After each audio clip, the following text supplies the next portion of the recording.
గుణములో ఉంటుంది. అది మీ అమ్మాయికి కావలసినంత ఉంది.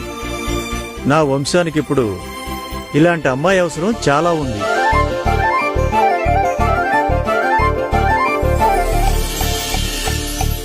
తాతగారు, మీ పెద్ద మనసుకి చాలా థ్యాంక్స్. కానీ నేను పెళ్లి చేసుకుని వెళ్ళిపోతే మా నాన్న అప్పులు ఎవరు కడతారు? వీళ్ళని ఎవరు చూసుకుంటారు? అప్పు నేను కడతానమ్మా.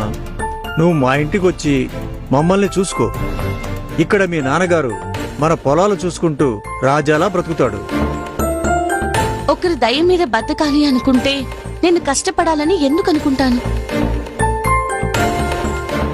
నా కష్టంతోనే మా నాన్న మొహంలో నవ్వు చూడాలి.